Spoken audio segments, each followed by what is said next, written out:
So hi everyone, we're back at HR Tech Fest in beautiful Sydney. I'm here with Michael Kim, who I've seen before, previous resident of New York, now resident of Sydney, this town. That's right. So this is a home show for him.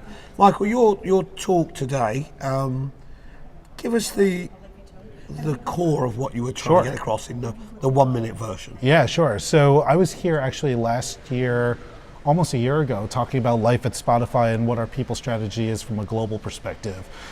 Being on this side of the world for the past year now, it was a continuation of last year's presentation, but really talking about what life at Spotify was or is from an APAC perspective. Looking at what life at Spotify is for our offices in Japan, India, Australia, Singapore, etc. And really having this very heavy theme about being mindful of what it means to be global versus what it means to be local.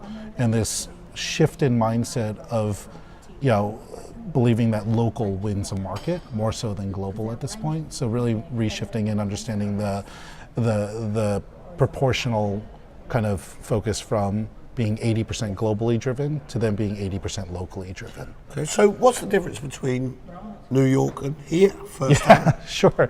Well, firsthand here in Australia, we have an amazing team of around 45 Spotifyers focused on winning the market in Australia for Spotify, where in New York, we have a team of over 1,500 employees. So certainly from an HR cultural perspective, the culture is much different.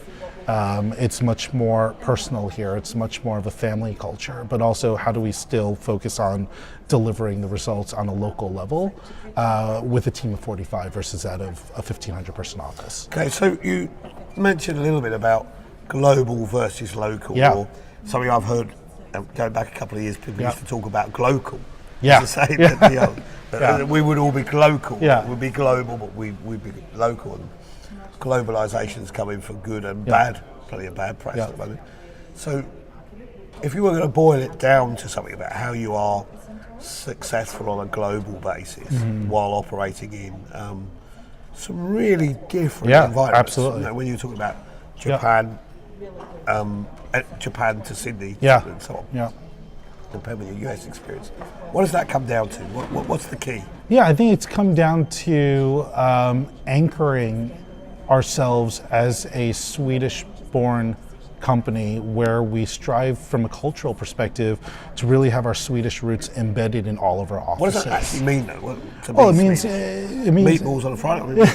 It means everything from the way we believe from an HR perspective, how we build our people strategy, how we look at work-life balance, how we look at performance development over performance management, how we look at building a culture of learning and engaging with our people that's very different from your traditional, I guess, US corporations, for example. So if you took that to Japan, because this is the final question, I'm really interested in this. You took this work-life balance, take for example, somewhere like Japan, where it's kind of work-life or life-work being the opposite thing. What does that mean in reality? Sure. How do you deliver that? And we're living through that right now, actually, and we're having conversations with our staff in Japan about this. It's about realizing who we are in Japan as an entity, right? We are still an international company in Japan representing Spotify. We're not a traditional local Japanese company. So it's about a balance. How do we create a balance where we create a work environment that resonates with Japanese culture locally, but anchors respecting the culture, but still being mindful of the type of company you're working for, specifically here, Spotify. So for example, our parental leave of 6 months fully paid for mothers and fathers is unheard of in Japan. And in any other traditional Japanese company, that program would never exist. Even culturally, from a norm perspective, a father taking 6 months off in Japan just doesn't make sense. And does that happen? But it's Spotify Japan, it does happen, right? And I think that's a great example of where our global values seeds into our local culture. And makes you attractive. Exactly. That's fantastic. So it's been a good win for us. Yeah. Thank you for that example. It's great to see you again. No worries, Bill. Thank you. My pleasure. All right.